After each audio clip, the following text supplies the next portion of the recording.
Pois é, a gente sempre ouve dizer que houve uma ditadura no Brasil. Será que houve? Vejam só, o mundo estava vivendo a Guerra Fria e o Brasil estava nesse contexto.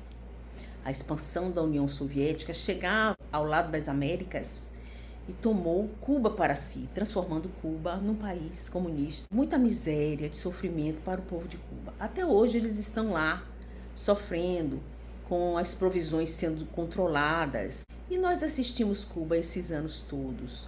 Assistimos em Miami as pessoas entrando lá, deixando suas famílias, abandonando a nação.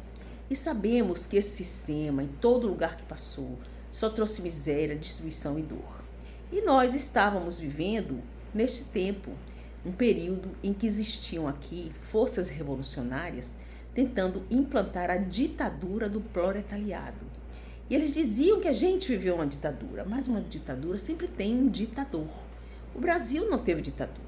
A União Soviética teve Stalin, que era totalitário, e foi expandindo o seu poder pela Guerra Fria, alcançando todos os outros países que se tornaram autoritários e que deixaram sempre pobreza e dor. A exemplo da Alemanha, que foi dividida em duas, com um muro no meio de Berlim, onde a metade da população vivia sob o domínio dos comunistas que empobreciam dia após dia, anos após anos. E do lado ocidental, a Alemanha viveu a prosperidade, o capitalismo. E aí, no final, a gente viu o muro de Berlim cair. Então, até hoje, as pessoas no Brasil dizem que acabou o comunismo, mas não acabou. O comunismo é como um camaleão, ele se mimetiza, ele se transforma. Ele surgiu com o pensamento de Karl Marx, que era um burguês, que não fazia nada além de ficar conspirando e dizendo-se sábio contra as religiões. E, na verdade, o materialismo é exatamente o oposto do cristianismo. Nós sabemos disso. Hoje em dia, todos sabemos disso. Inclusive, nós temos aí o próprio Divaldo Franco, que é um líder espiritual aqui na Bahia e construiu a Mansão do Caminho, que ajuda os pobres. Estão lá entrando sofredores, gerações e gerações de crianças foram acolhidas. E ele mesmo diz, procure aí, dê um Google, Divaldo Franco sobre Karl Marx. Karl Marx era um ocioso burguês boçal que se trancou no quarto, inspirado por demônios, e construiu sua teoria da luta de classes, afirmando que a sociedade, que o mundo, o movimento do mundo, da história, se dá por luta de classes. Mas nós sabemos hoje que não é isso. Luta de classes é uma falácia. A sociedade, o mundo melhora por causa do anseio que existe em cada um de nós, de forma pessoal e também dentro das sociedades, de ampliar, de crescer, de evoluir. E é isso que move a história, o desejo de evolução. É a lei da evolução, a lei do progresso que move a história. Existe esse discurso e é uma falácia. Então vamos acabar com essa história que existiu uma ditadura no Brasil, quando sabemos que aqui não houve ditadura, houve sim uma resistência para não deixar a ditadura do proletariado se instalar no Brasil. Senão hoje nós seríamos Cuba. E aqueles que dizem coitadinhos, que sofreram perseguição dos militares, não é verdade? Que sofreram perseguição dos militares foram exilados em Roma, na França, né, em Paris, em Londres. Hoje gritam anistia não para as pessoas do 8 de janeiro, que estavam simplesmente se manifestando, para as pessoas como a Débora do Batom, que recebeu 14 anos de prisão. Hipócritas!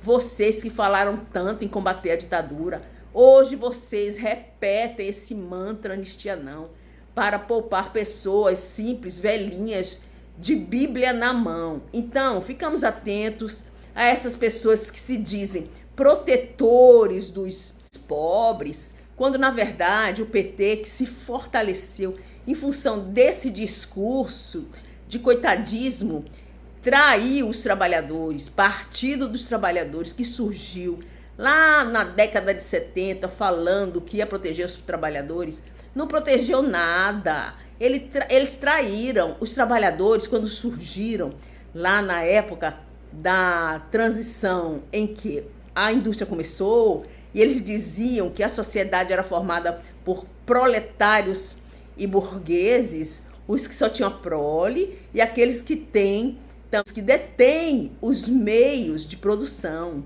E que isso, com o tempo, o socialismo em si colocando no mundo, o proletariado ia tomar o poder da burguesia numa luta de classes e se tornar, trazendo assim uma sociedade igualitária. Só que tem um problema: os trabalhadores das indústrias não querem mais bater na burguesia, eles querem ser a burguesia. E é por isso que os trabalhadores, em querendo ser a burguesia e se melhorar, não estão dispostos a travar luta de classe coisa nenhuma. Então o que eles fizeram? Em vez de dizer que vamos ajudar os trabalhadores, eles começaram a dizer que vão ajudar os coitadinhos, que vão ajudar os excluídos, os homossexuais, as mulheres, não é? Os negros. E aí, se apropriando do sofrimento, da dor, da luta, das pessoas que realmente muitas vezes encontram entraves na sua evolução, eles começaram a dizer que são os protetores, quando anteriormente, lá em Karl Marx, ele chamava esses grupos de lumpen proletariado, de uma forma pejorativa. Então entendam, meus queridos, essas pessoas falaram mentiras e mentiras, e até hoje falam. Eles se dizem protetor dos pobres, mas vai você no supermercado hoje em dia com R$100, uma mãe que tem um filhinho, se quiser comprar uma lata de leite, um pacote de fralda, R$100 não dá. É um absurdo a inflação que está se vivendo hoje. É um absurdo as tarifas que eles colocam para todos, impedindo que aqueles mais simples possam empreender. E, no entanto, eles dão bônus para os grandes empresários internacionais, como deu para a Ford, como está dando para os chineses.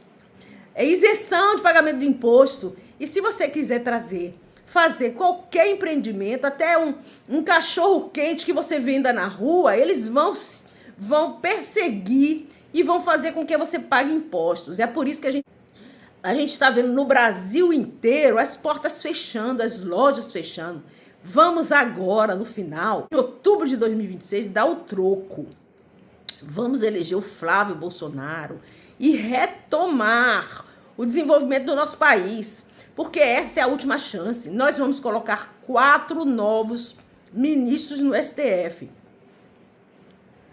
E não podemos perder a oportunidade dessa realização, de trazer o Brasil de volta para o caminho da prosperidade.